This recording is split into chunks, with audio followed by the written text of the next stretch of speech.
Bismillahirrahmanirrahim. Alhamdulillah. Wassalatu wassalamu ala sayyidina Rasulillah wa ala alihi wa sahbihi wa man walah.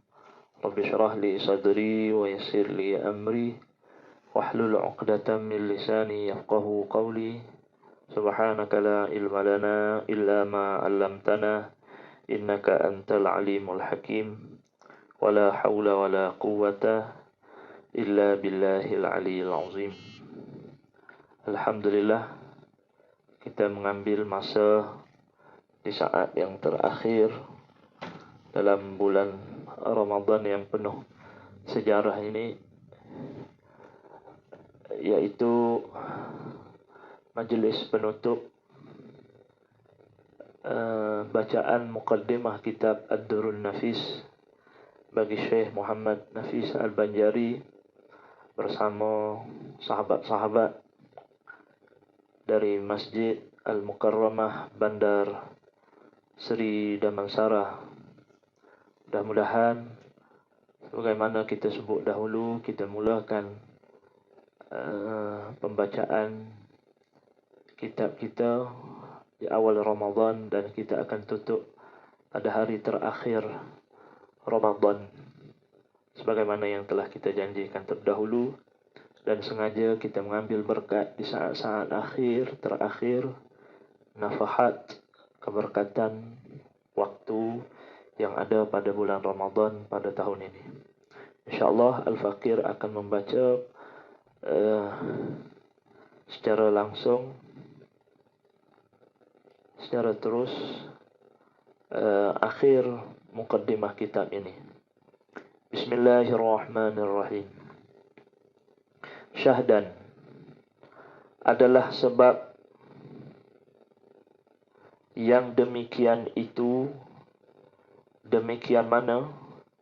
Demikian perkara-perkara yang menegah, perkara-perkara yang membatalkan perjalanan suluk seorang yang ingin berjalan kepada Allah, iaitulah diserang dengan penyakit malas, diserang dengan penyakit meninggalkan ibadat walaupun amal ibadat itu belum berhasil, dan diserang dengan penyakit jemu dan puas daripada memperbuat ibadat tersebut. Maka sebab yang terjadinya perkara yang demikian itu, kata Syekh kita, adalah kerana lemahnya, kurangnya iman dan dhaifnya yakin. Kurangnya iman, yakni kurang sempurnanya iman, dan lemahnya keyakinan, yaitu hasil daripada tauhid itu belum sempurna, yaitu samarah tauhid itu membuah buah kepada tauhid itu akan menghasilkan yakin. Tapi yakin yang terhasil itu, kata muallif kita, masih lemah, dhaif yakin, dia kata lemahnya keyakinan, dan buta mata hati, wal iazubillah min zalik. Tiga penyakit itu menyerang kita dengan sebab yang ketiga ini lebih teruk, iaitu butanya basirah, butanya mata hati kita, yakni mata kedua kita yang Allah Ta'ala kurnia. Mata hati kita buta dan mengikutkan nafsu akan hawanya, mengikut nafsu akan kehendaknya, ajakan yang berkait dengan nafsu. Empat benda. Berlakunya marinya penyakit yang membatalkan perjalanan suluk kita kepada Allah. Marinya malas, marinya tercicir kerana sibuk kita dengan dunia sehingga tercicir ibadat akhirat.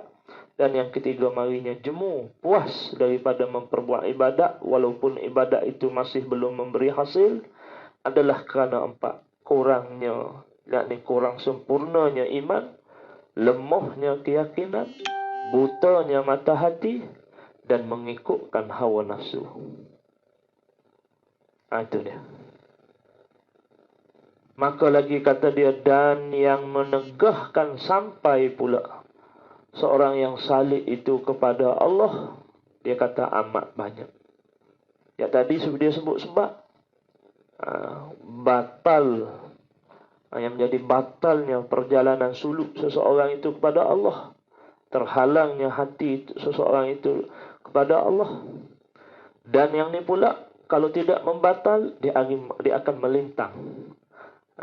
Ini yang disebut oleh Imam Ghazali sebagai awarid. Apa dia? Yang menegahkan sampai seorang salik itu kepada Allah, itu pun amat banyak. Amat banyak juga. Adapun setengah daripadanya, yaitu syirik khafi. Artinya syirik yang tersembunyi, yaitu membangsakan segala perbuatan yang terbit daripada makhluk itu kembali kepada makhluk. Itu syirik. Kembali kepada makhluk jua, tidak kepada Allah. Yang ini menegah. Bila terpandang di hati kita, apa yang dibuat semuanya terhasil daripada kita, sudah syirik. Dengan kata lain, bila menegah, dia tak berjalan lagi. Suluk kita tak berjalan pun lagi, sebab tertegah di situ, terhalang di situ. Suluk tu tidak disebut suluk lagi, walaupun kita sudah berjalan menuju Allah. Tapi kerana mata kita terpandang segala perbuatan itu, adapun baik ke buruk ke, hanya kita melihat itu daripada hasil daripada makhluk, itu disebut sebagai syirik khafi. Kerana hakikat segala perbuatan itu sekaliannya terbit daripada Allah Ta'ala jua, dan adalah segala makhluk itu seolah-olah alat perbuatan Allah Ta'ala. Maha suci Allah mengadakan sesuatu itu dengan alat. Satu. Dan setengah daripadanya riya. Arti riya memperlihatkan ibadatnya itu kepada yang lain, kepada orang yang lain, atau mengkehendaki dengan ibadatnya itu akan suatu yang lain daripada Allah Ta'ala. Yang lain daripada Allah Ta'ala. Jika syurga sekalipun, dia kata di sini, jikalau syurga sekalipun. Yang ini yang sedang bermain dalam hati kita. Kita beribadat kepada Ramadan, kita hamba kepada Ramadan. Kita beribadat kepada pahala-pahala ganjaran yang Allah Ta'ala beri, itu kita hamba kepada pahala-pahala dan ganjaran yang kita beri. Sebab tu kalau kita beribadat kepada selain daripada Allah, habis Ramadan 2-3 minit lagi, maka habislah ubudiah kita. Rugi. Yang ni yang kita nak tekankan sangat. Kenapa saya baca di akhir bulan Ramadan, di saat akhir, walaupun sedikit mengganggu tuan-tuan, puan-puan, tapi sengaja kita mengambil masa untuk kita bermuhasabah. Kalau kita beribadat semata-mata kerana Ramadan, nanti kita akan lihat apa akan jadi esok hari dan seterusnya kehidupan kita. Apa akan jadi, apa Allah Ta'ala akan layan kita. Itu sebab tu dia kata, jikalau kepada syurga sekalipun. Ini perihal hal ehwal hati. Hal ehwal hubungan hati kita dengan Allah. Bukan kita nak sombong, kita nak menafikan keberkatan, bukan kita nak menolak pemberian Allah kepada orang saleh, janji-janji Allah itu kita tidak dustakan. Sekali-kali kita tidak akan menidakkan. Tetapi kerana kita nak lebih istimewanya hati kita, supaya ibadah itu tidak jemu, ibadah itu tidak putus semangat dia, maka semata-mata hati kita pandang pada Allah. barulah kita tidak putus membaca Quran, berwirid, beribadat, berbuat khairat, qiyamul lail dan sebagainya. Dan akhir sekali kita memperolehi ma'rifah. Kalau hati kita tercabang kepada selain daripada Allah Ta'ala, itu ada bahaya. Itu disebut sebagai riak. Kalau bila sudah ada riak, menegah kita daripada meneruskan perjalanan mujahadah hati kita kepada Allah. Dan setengah daripadanya sum'ah, yaitu mengkhabar-khabarkan ibadatnya yang ikhlas kerana Allah Ta'ala kepada orang, supaya dibesarkan orang dan dimuliakan orang. Kita buat satu-satu ibadat ikhlas, cukuplah menutup rapat mulut kita daripada kita memberitahu orang sekeliling. Maka selamatlah kita daripada sum'ah. Dan setengahnya daripadanya, iaitu ujub, artinya membesarkan dan membanyakkan dan membaikkan ibadatnya, padahal tiada dilihat akan dia itu nikmat daripada Allah. Ini ujub. Dia rasa besar, dia membilang elok akan ibadatnya, walaupun ibadatnya itu sebenarnya semata-mata nikmat daripada Allah. Apa yang nak dibesarkan? Bila kita dapat berbuat ibadat, tak perlu beritahu orang lain. Itu kurniaan nikmat Allah Ta'ala kepada kita. Kita hanya perlu bersyukur dan kita kena pandai bersyukur. Adapun memberitahu orang lain itu menghilangkan nikmat beribadat tersebut, sehingga kan boleh saja Allah Ta'ala menghalang waktu yang lain, kita tak dapat buat dah ibadat tersebut dengan sebab marinya ujub, rasa kena, rasa betul dengan apa yang kita buat. Dan mulalah kita nak tunjuk pada orang, lepas tu jadi riak, lepas tu jadi sum'ah. Dan setengah daripadanya ini yang paling penting. Kenapa saya nak sebut? Iaitu wukuf ma'al ibadah. Artinya mendinding, yakni memandang akan ibadatnya itu daripada dirinya, tiada dilihatkan dia nikmat daripada Allah. Ini panggil wukuf ma'al ibadah. Dia melihat satu-satu ibadat itu terhenti dengan sebab ikhtiar. Aku buat ni kerana ni. Aku buat ni kerana ni. Aku boleh buat banyak ibadat kerana aku tidak kerja dalam bulan puasa ni. Aku boleh sembahyang malam kerana aku tidur cukup di siang hari dalam bulan puasa ni. Aku ini. Itu menghalang hati daripada memandang syuhud kepada Allah Ta'ala. Bahaya. Iaitu menegah kita daripada menuju Allah Ta'ala. Dan dia sebut lagi di sini setengah daripadanya lagi, iaitu hujub. Apa dia hujub? Dinding-dinding. Jamak daripada perkataan hijab. Artinya dinding-dinding. Iaitu dinding yang mendindingi ibadah daripada segala cahayanya. Ibadah yang kita buat itu ada cahayanya. Orang yang mendapat keberkatan satu-satu ibadat. Kalau orang itu dapat beribadat pada qiyamul lail, akan lihat pada diri dia ciri-ciri orang yang qiyamul lail. Kalau orang itu dapat Lailatul Qadar, akan tengok qadar kebesaran, tanda pemerolehan Lailatul Qadar pada diri dia, percakapan dia makin bertambah, makin cemerlang akhlaknya, adabnya, ibadat, ubudiyahnya dan sebagainya lah. Makrifahnya semakin sempurna. Dan perhiasannya dan keelokannya, keelokan ibadat, perhiasan ibadat. Kerana tiap-tiap satu amal ibadat itu baginya cahaya dan perhiasan dan keelokan. Kenapa terjadi hijab ni? Dengan sebab adanya berlakunya maksiat. Bila berlaku maksiat, maka terhasillah hijab. Hijab itu berlaku dengan jalan tawallud. Dari hasil daripada berlakunya maksiat, maka jadilah dinding pada hati itu. Maka tertegahlah orang itu daripada mendapat keberkatan ibadat-ibadat yang dia buat. Berwirid tiada kesan, berqiyamul lail tiada kesan, khatam Quran berkali-kali, tiada kesan, tiada kesan, tiada kesan. Kenapa?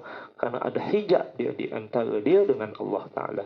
Dengan sebab, kata ulama, dengan sebab maksiat. Sebab itu jangan pandang lekeh pada perbuatan maksiat, walaupun maksiat itu dibilang kecil di sisi manusia ramai. Maka berhentilah seorang salik kepadanya, kepada Allah, disebabkan adanya syirik khafi, riya, ujub, sum'ah, wukuf ma'al ibadah, dan yang keenamnya adanya hujub. Terhalang, terhenti seorang salik itu daripada melihat akan perhiasannya dan keelokannya yang diberikan oleh Allah kepada ahli ibadat. Maka sukacitalah ia dengan dia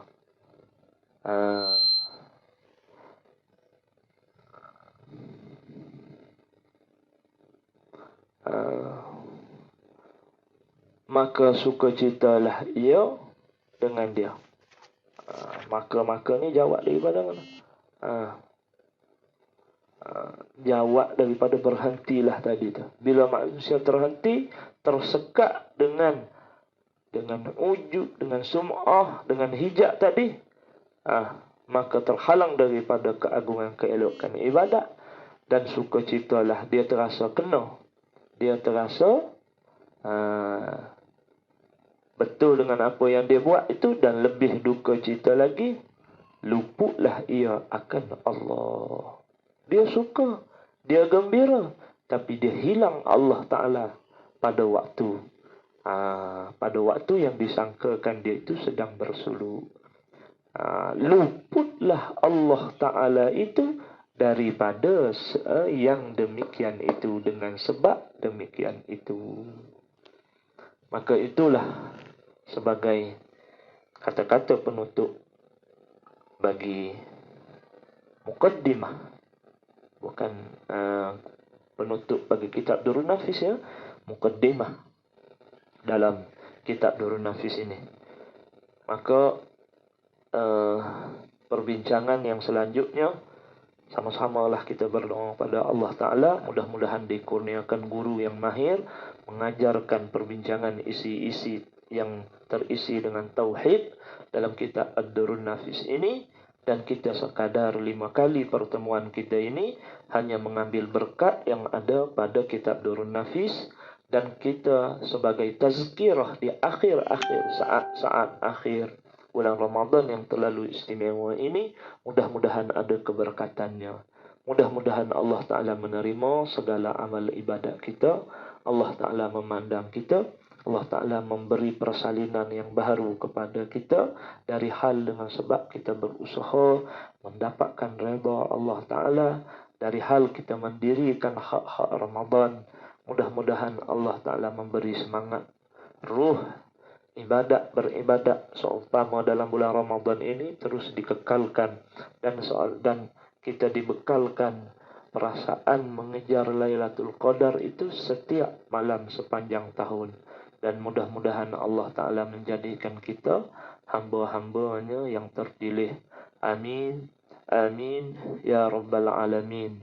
Mudah-mudahan Allah Ta'ala terimalah pembacaan 5 kali kitab Muqaddimah Durrun Nafis ini sebagai bekalan kita dalam kita mengejar, menyempurnakan ma'rifah kita kepada Allah, dan Allah Ta'ala mengurniakan kita yakin, tauhid yang tinggi, dan Allah Ta'ala memberi kepada kita cerahnya mata hati, memperolehi syuhud, dan kita terus menerus menjalankan tugas kita, tidak kira Ramadan, tidak kira Syawal, waktu-waktu yang lain. Maka dengan ini, marilah kita teruskan azam kita untuk kita beribadat. Malam ini kita dirikan hak-hak malam hari raya yang terlalu istimewa. Jangan terlalu leka, jangan terlalu lalai, jangan terlalu bergembira dengan makanan. kita teruskan dengan cara ubudiyah kita, dengan cara ibadat kita yang terbaik. Di samping esok hari kita perbanyakkan muji Allah Ta'ala, bersyukur. Mudah-mudahan Allah Ta'ala menerima kita Ramadan ini dengan penuh penerimaannya yang sempurna, dan menyambut kita dengan Syawal yang Allah Ta'ala redai. Salah silap saya mohon maaf.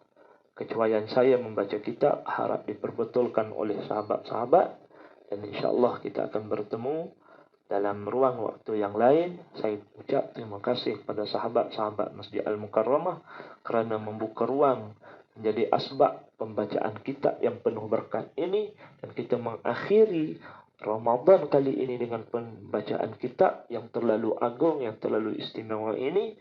Amin amin ya rabbal alamin. أشهد أن لا إله إلا الله أستغفر الله نسألك الجنة ونعوذ بك من النار اللهم إنك عفو تحب العفو فاعف عنا اللهم إنك عفو تحب العفو فاعف عنا اللهم إنك عفو تحب العفو فاعف عنا يا كريم. وصلى الله على سيدنا محمد وعلى آله وصحبه أجمعين. سبحان ربك رب العزة عما يصفون وسلام على المرسلين والحمد لله رب العالمين. السلام عليكم ورحمة الله.